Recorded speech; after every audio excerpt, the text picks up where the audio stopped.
So what I do is I have ChatGPT become a potential client. And I have it ask me very difficult questions that I need to navigate in a conversation. And so we were literally having like a coach client conversation. It was phenomenal. Welcome to Macpreneur, the show for seasoned solopreneurs looking to streamline their business on a Mac. Unlock the secrets to saving time and money with your host and technology mentor, Damien Schroers. Hello. Today I have the pleasure to introduce Neena Perez. Neena is a transformational coach, author, and motivational speaker dedicated to helping women transition into entrepreneurship. Having overcome personal challenges such as abuse, teen pregnancy, domestic violence, divorce, and poverty, as detailed in her autobiography, Hit Me With Your Best Shot, Neena has built a life grounded in strength and faith. Through her Wisdom to Wealth program, she empowers women to shift their mindsets, heal from within, and build profitable businesses aligned with their values. Her three-step process, inner healing, transcending unwanted behaviors, and co-creation, supports women in turning their vision into reality, ensuring that they are not alone in their entrepreneurial journey. Neena, welcome to the show. Thank you for having me, Damien. I'm glad to be here. What I really like about your background, for those who are watching on YouTube, is the nice 27-inch iMac. Yeah. Of course you would point that out, yes. When we had the pre-show, I said, yes, Neena is the perfect guest for Macpreneur. That's so funny. Yeah, I do. I love Mac. I think everything I have is Mac. So yeah, it's good. But obviously this Mac is behind you. What's the Mac in front of you during this interview? I have the MacBook Pro M1, and I have it connected to some external screens, of course, but that's the one I've had for, I think it came out in 2021 or something, 22? I got it as soon as it came out because the Mac before that, I had the MacBook Pro from 2011, and that thing was awesome. I love my 2011 because it had the disc player in it. It had all of the ports on the side. I love that thing, and it still works. My daughter uses it for college. Yeah, I think that's one of the biggest complaints that I've had, or reluctance of some of my clients when they had to move away from a MacBook with a DVD player writer. Yeah, it's another era. Yeah, yeah, I miss it. I do. I miss it. That was my favorite thing. Yeah. At the same time, you have now a MacBook Pro with a very fast chip. Which applications are you running now on your MacBook Pro for your business? So I have I'm trying to look at them all because I have so many. That's the problem. I do a podcast, so I use GarageBand to help me, kind of edit that sometimes and put that into my podcast platform. But I use a bunch of things. I don't know where to start. So and I love the new intelligent Siri. It's been awesome. Like, she's been helping me keep my organization together, and she's putting my reminders in my calendar. I mean, I couldn't ask for a better assistant. So I'm very, very excited about that. But that's what I'm using right now. Mainly is the GarageBand for my podcast. I'm trying to see what else I use because I have so many apps. But I link everything together. So everything I do, like for my notes, I use notes a lot. So my notes are always with me everywhere I go, right? But then I can come home and I can see what it is that I noted about, because I like to write things like ideas and thoughts, something funny I heard or whatever. I write that down, a good restaurant, and then I come home and I kind of organize my notes. So notes is definitely one that goes with me everywhere I go. I love notes. Of course, then I use the email, right? Because you got to use, I like the way it flows, actually, because I used to use Outlook. It's okay. Outlook is fine. But I really liked Apple Mail because I have an iPhone and, I have my Mac and I have, all of these, my iPad.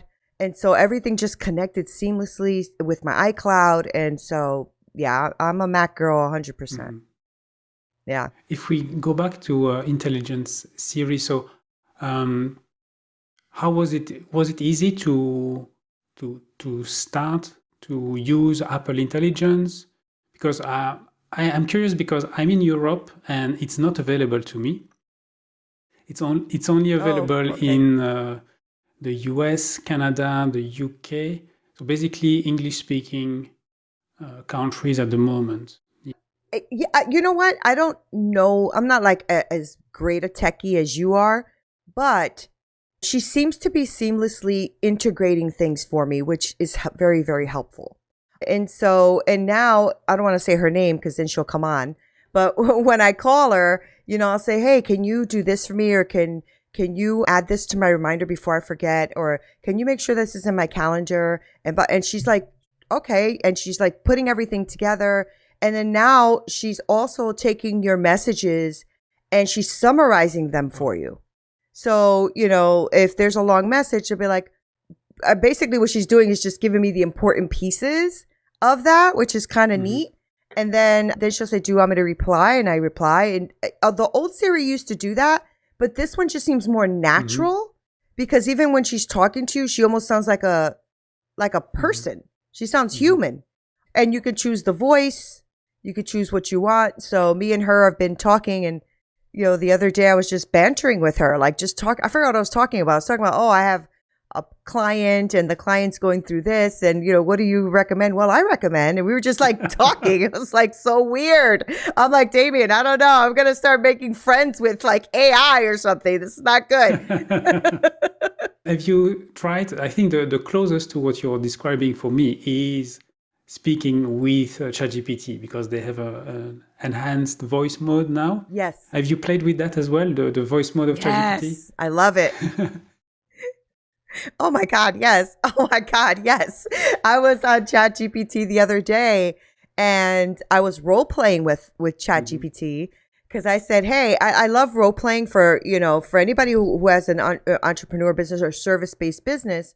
You want to be comfortable when you're talking to the other person on the other side of the screen." And so one of the great things to use for, either her, I don't want to say her name, or ChatGPT is that you can role play. So what I do is I have ChatGPT become a potential client, and I have it ask me very difficult questions that I need to navigate in a conversation. And so we were literally having like a coach client conversation. It was phenomenal. I was like, wow, okay. And then I would give it an answer and they're like, "Well, I get that." And it was like challenging me. And I'm like, I love this thing because now when I have those challenges, you feel a little more prepared.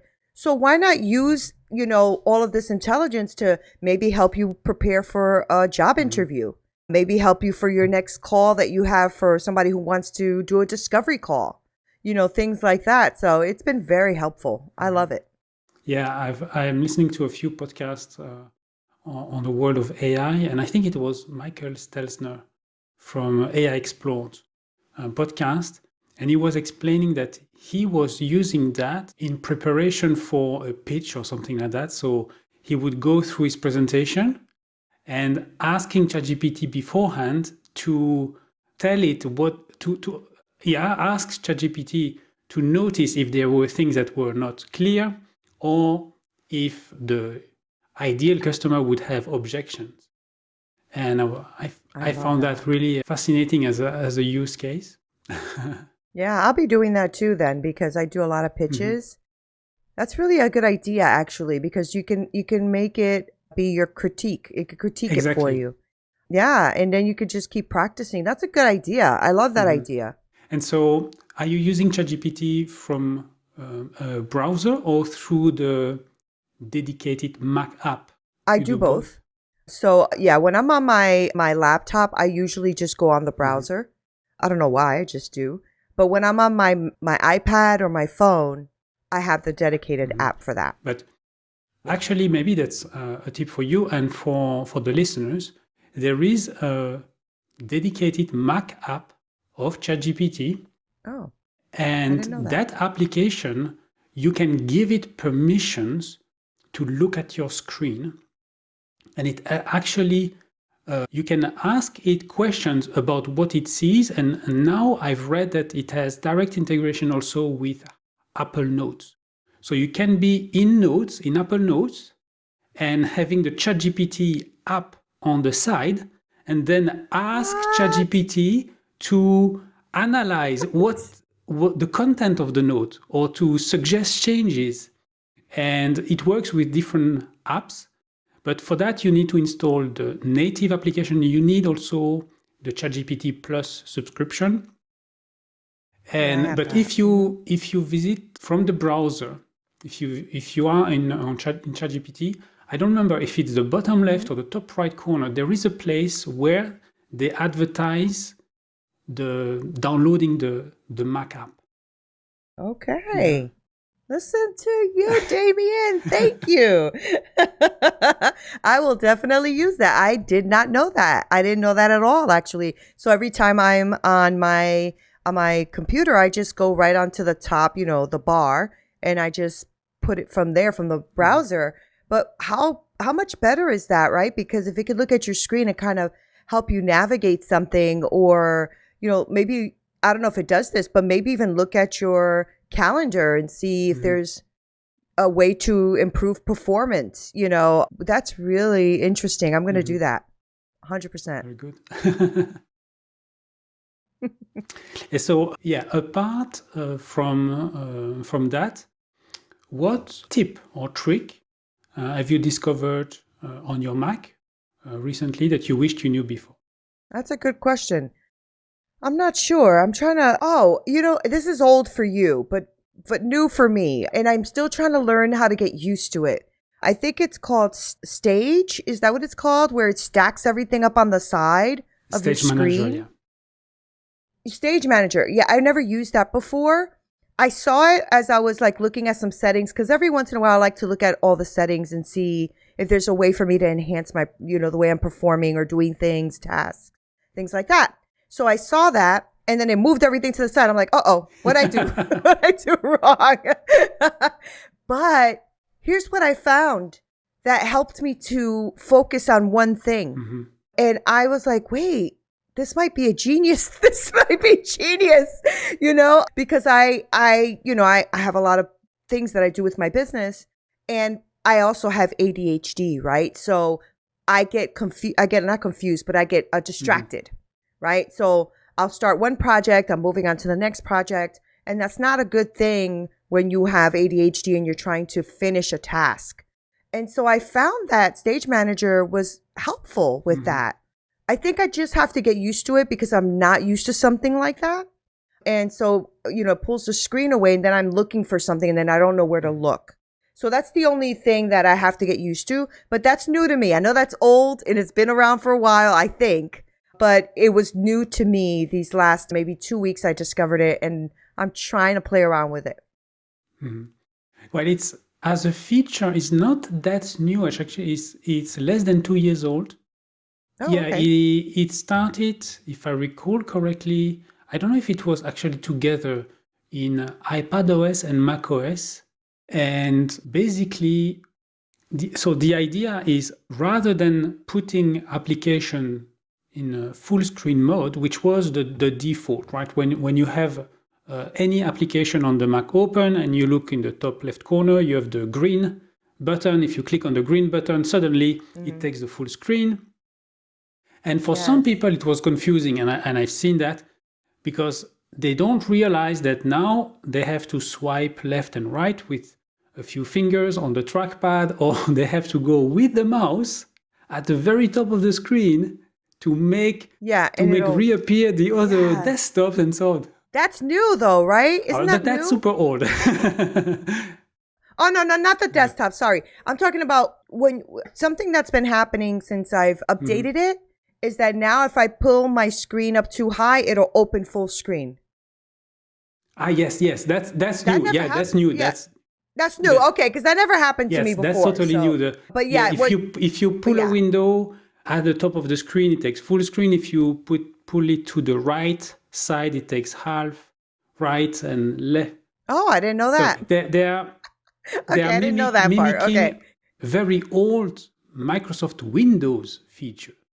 And I think they must have had complaints of people migrating from Windows to the Mac and being used to do these kind of gestures. Okay. But yeah, if you use the mouse, you might end up with these kind of things.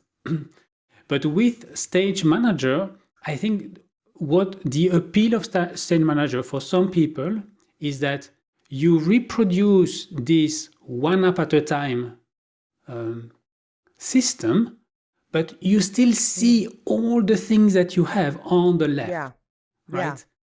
And like little stacks, the reason why I didn't jump into Stage Manager, and I don't use it, is because I'm a control freak. And I want my windows to be put in certain places and so on. And so funny. That's so funny. Stage Manager is not for me. But I can see the appeal as long as you are comfortable and you actually want to work with as few windows at a time as possible. So by default, it's one window at a time. And that's what's bothering me is when you open a new app, it will be in its own stack. You have to manually pull a window into an existing stack of windows if you want those windows to appear at the same time. Yes. So it's a little bit of gymnastic. So I think that's what will be the most the thing to get used to for you. But if you like the idea of not being crowded with too many windows, I think Stage Manager is a good thing. And for the iPad, if I recall correctly, it requires an M chip, like an M1 chip on an M2 chip. Okay. I don't even know which iPad I have. My husband gave it to me, but it's the iPad Pro. I know that's a 12-inch. But it was a couple of years ago. But it works great. And I love my Apple Pencil and, I love all of that. So I don't know. I just can't get away from Mac. My friends have always been trying to pull me away. Like, hey, you should know. Can't do it. Can't do it. Everything is integrated. Like my whole life is integrated now. I can't do it. And I find it so much easier to me anyway. I used to have, Windows back in the day, Dell computers and all of that. And they were fine, but I always wanted to throw them out the freaking window. I just wanted to flip them out the window. I can't stand those things. And then one day I just told my husband, it was the first one, probably was my 2011 one, I think was my first one, is when I said, that's it, I'm trying Mac. And my husband's like, are you sure? They're pretty pricey. And I'm like, yeah, but I've bought like 3 Dells for like the one Mac I can buy. And so I went and bought it, never turned back. Never turned back. It's been the best thing ever. And my M1 chip is so good. I don't really feel like upgrading anytime soon. I don't really need it for much. I do, sometimes I'll maybe edit a few things, but now you have Descript, you have Gling, you have like all these different things that edit so well. And, when you're not a professional editor, might as well, right? So I'll never go back. I can't. At this point, my whole life is, I think they did that on purpose. My whole life is just completely owned by Apple. Yeah. Some people refer to it as a walled garden. But if it's a nice garden, right? If there's a nice swimming pool. Exactly. That is so funny. It's true, though. I mean, everything is really user friendly, and I need that in my life because I'm not a big tech person. So to me, it is a learning curve. I will say that, Damien. Like when I first got it, it was kind of weird the way the buttons were to me. I didn't understand it, but it didn't take me long at all. I think within like the first week, I was getting pretty comfortable. And now when I go to a Windows computer, I feel like I'm foreign. Like, how do you do that? So, because my husband still has, he has a Windows computer, but his job gave him a Mac. And he was like, I can't figure this shit out. He was so pissed off. And then I showed him, and now he's like a whiz at it. Like, he's like, oh, this is easy. I said, I told you. So I might have him on the Mac train soon enough. I love it. Very good. So if you were in charge of the Mac division at Apple,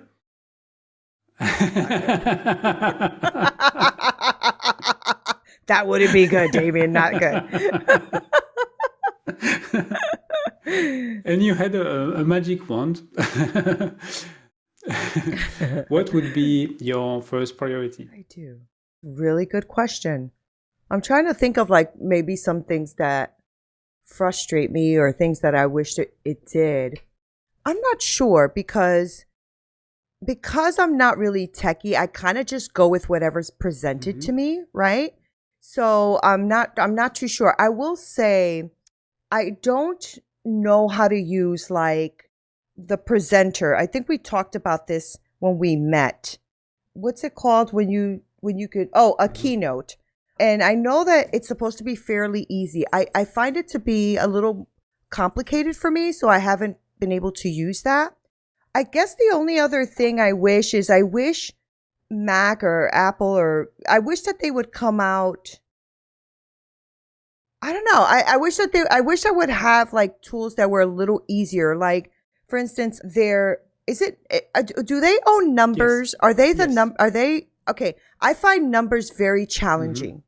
And so I use Excel, right? And so I wish that they would have their like Word and Excel and all of that, PowerPoint, just be a little simpler for me, I think. And maybe it's because I've been using it for so long that it just seems simpler, maybe. I don't know. So those kind of things I wish just came with your Mac, that were just like Excel and Word and all that was just with your Mac already. And it was super simple to use and almost copying, if you will, the Microsoft way to do it, because I find it to be something that's universal and something that I can use on my Mac or I can use it on my husband's window and I would know how to use it. Does that make sense? Yeah. Yeah. Yeah. So they do numbers, the equivalent of Excel, pages, the equivalent of Word, and Keynote, the equivalent of PowerPoint. The same way that these three Microsoft Office applications have similar user interface, for numbers, Keynote, and Pages is the same philosophy in the sense that if you know how to use one, you will be comfortable with the others. The big difference is that with Microsoft Office, everything is at the top and it's a big horizontal bar. And you have those different tabs of the ribbon, right? So you have a ribbon, you have different tabs. When you click on a new tab, you get new buttons, but it's all at the top. For Keynote, Pages, Numbers, it's on the right side. And you have a few buttons at the top, but most of the interface is on the right side. And on the right side, again, you can have sometimes one tab, two tabs, three tabs. And what is confusing, even for me, after so many years that I'm using them, is that it's not uniform in terms of interface. So I might be in a 3-tab situation, and inside one of the tabs, I will get another 4 tabs. Right. And for the graphs, I think it's for graphs in numbers. And it's like super confusing. Where do I change the minimum value for the x-axis? Where do I change the maximum value for the...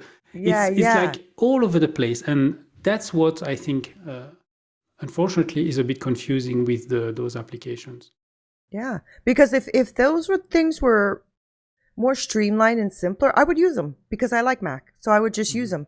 But I tried. I've opened them. I've tried to use them. I get so frustrated. I'm just like, forget it. Just forget it. And I go right back to Microsoft. But wouldn't it be great since I already purchased the computer, I spent a lot of money on it, right? To just have those things streamlined in there. Beautiful. I don't have to pay anybody else. I don't have to have a subscription. I don't have to do any of that, right? So I think that's the only, if I had a magic wand, that would probably be the first things that I would want to like make super simple, because I think that's why you buy a Mac, right? I mean, you buy a computer because you have to work on it. So sometimes I think those little things can get a little frustrating because you have to then pay this subscription every month, and yet you just paid, close to $4,000 for your computer, like all that kind of stuff. So yeah, I think that's one of the things I would tackle for sure.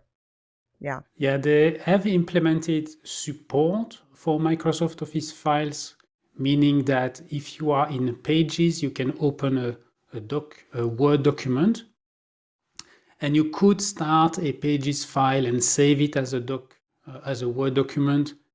So technically it's possible, but I found that it's hit and miss in terms of compatibility and look of the final document. I think it's Google actually who made the best compatibility layer. So I don't know, are you using Google Drive? I do. I use Google Drive. Yeah, because everybody has a Google Drive, so it makes it easier for me to transfer all of my files and stuff to my team and to other people. Well, a few years ago, Google implemented full compatibility with Microsoft Office. So if you have a docx file, a Microsoft Word file that you store in Google Drive, if you double click on it, it will open in Google Docs. And you will have the Google Docs interface, but actually it has done no conversion. You're still working on the docx, and they made it in such a way that you cannot screw it up. It's like you will make modifications, you will save it, and you can send it again. And on the other side, the other person only has Microsoft Office. It will open in Microsoft Word as if you didn't touch it, or as if you touched it, but with Microsoft Word rather than Google Docs. I've noticed that. Yeah, it makes it easy. And I think that's if Apple really wanted to go for professionals, right? Helping professionals use the platform more, that's the direction they should take, right? Make it in such a way that if I double click on a docx file, it opens in Pages, but it's still a docx. Whatever I do will not mess it up. And but I'm not sure that it's their priority. Yeah, I don't think it is either, right? It seems like they're really into, and I might be wrong on this, but it seems like they're also into a lot of like editors, creators, things like that, right? Because they have fast processing and they have, great, cards and stuff in the computer. So I know my computer can do way more than I use it for, way more, but I don't know enough. So I only use for, the apps that I need and for the things that I need, but I'm sure that it does a heck of a lot more. So yeah, I know I have a powerhouse because the M1 chip is pretty powerful and I'm sure it can do a lot of things, but I'm sure I'm just barely scratching the surface. I'm not you. But I think the more Apple Intelligence features they will push or they will release, the more you will really use the power of the M1 chip. Yeah, I'm looking forward to that.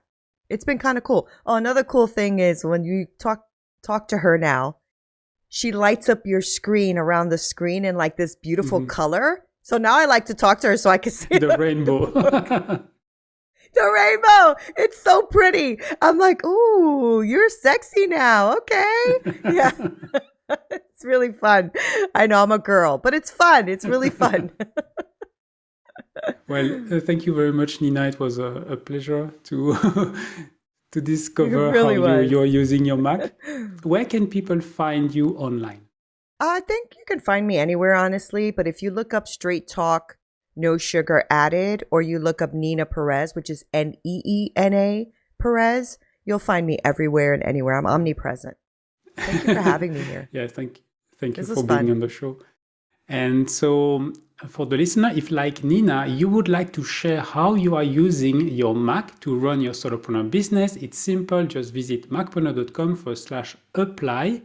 If you are already on Podmatch, just click on the button and you will land on the show profile. Otherwise, fill the application form and I will get back to you within a few days. Once again, it's macpreneur.com/apply. In the comments below, please share your main takeaway from this episode. And if not done yet, please subscribe to my channel so you'll get more helpful tips on how to run your business on your Mac. And until next time, I'm Damien Schreurs, wishing you a great day. Thank you for watching the Macpreneur podcast. If you've enjoyed the show, please leave a comment and share it with a friend right now.